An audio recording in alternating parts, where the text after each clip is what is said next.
Welcome to this episode of Kennedy Saves the World. It's Monday, which means Jimmy is here to make sense of what was a gloriously unstrange weekend. So, Jim, what kind of party are you going to have for President Harris? Well, these are mandatory parties. There's going to be a forced weeping session. That's what I was told. It's going to be like a North Korean funeral. Yeah, absolutely. That's the one thing the Republicans missed the ball on. Like, I would trade every political win known to man to have made the next first a Republican. Yeah. Just to expose the fraud of this whole thing, okay? Because if Kamala does, in fact, win this thing, as you know, they'll probably be naming federal buildings after her on the parade route as she marches to the inauguration. And we are going to be enforced, crying, and there's going to be a glass ceiling broken at every public event. She's going to be on the $10 bill. Yeah. But if a Republican were to have won the presidency first, I mean, you might get like a shout out or something. You would probably get like their hometown airport. Yeah, that's what you get. That's the only renaming you get. You might get an emoji out of it, best case scenario. Yeah. But forget if about they it. do a commemorative $2 coin, it's only going to be like a 2-year run. Yeah, so I don't know how crazy my party would get if she wins, because I'd be more interested in going to America's Chapter 11 sale. Because they're going to be giving, I mean, this country is going to be, the Statue of Liberty is going to be selling feed pics on OnlyFans if Kamala wins. It's not good. She lifts up that little dress. Not a little something. She does have some good piggies there. I'll tell you what, and I like the tall girls. I didn't know that so it's really interesting since President Harris announced her candidacy. I didn't know that she dated Montel Williams. That's a thing. So that I saw her hand in hand with a very famous looking urbanite, and I'm like, who's that sexy couple? How about And I it? realized it was her first, and then I was like, oh my garden. Montel Williams. Wow. Which half of my family thinks is the guy who sang This Is How We Do It. This is how we do That's it. Montel Jordan, Mom. That's Montel Jordan. Well, but famously, when Corinne Jean-Pierre made a video for your mom, Marianne, your mom said, wow, Tracy Chapman was there? But isn't it kind of funny that she did at one point date Montel Williams? Because I always draw this straight line back to the 90s and the Biden family, who she's essentially succeeding on the ticket. In the 90s, the Bidens could have been a daytime talk show guest. Like Hunter Biden, think about him, knocked up a stripper while having an affair with his brother's widow behind his wife's back.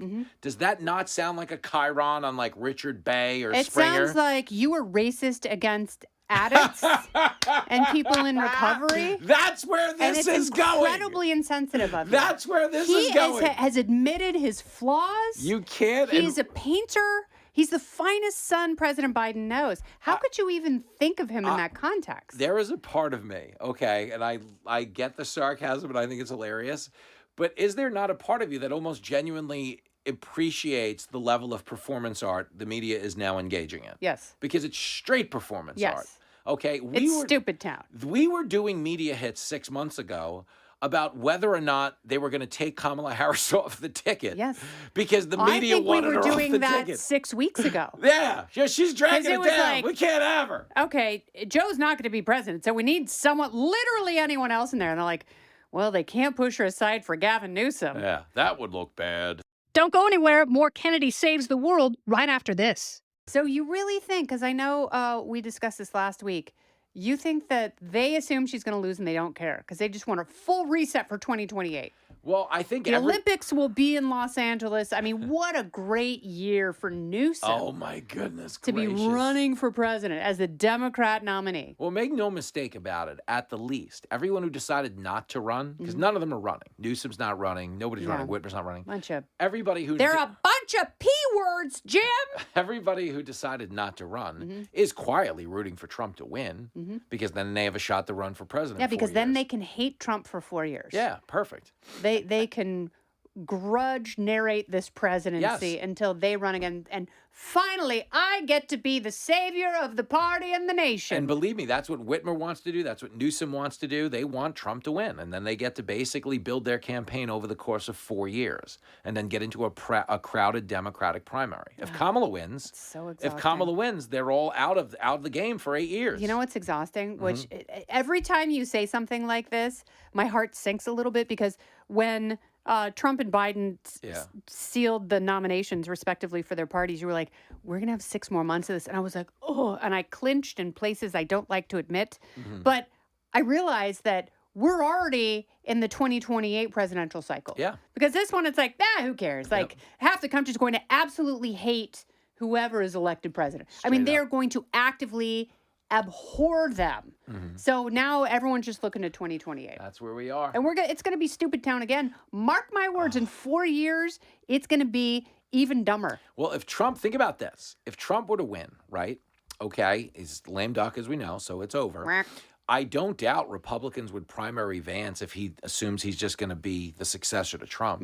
And because he's a VP, he doesn't have rights to box them out.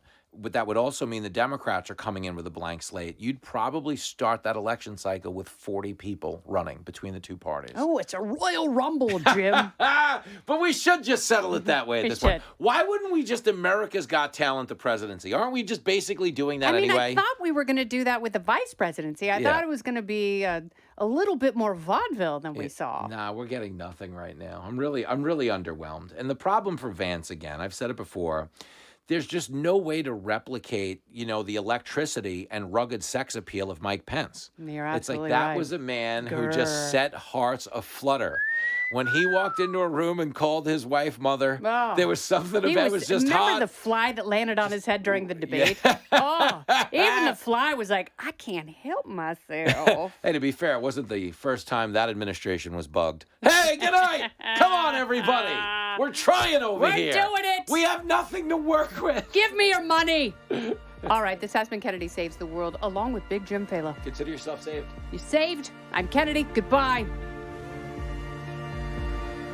Listen ad-free with a Fox News Podcast Plus subscription on Apple Podcasts, and Amazon Prime members can listen to this show ad-free on the Amazon Music app. Oh, go ahead and leave me a review while you're there. I'd love to hear what you have to say.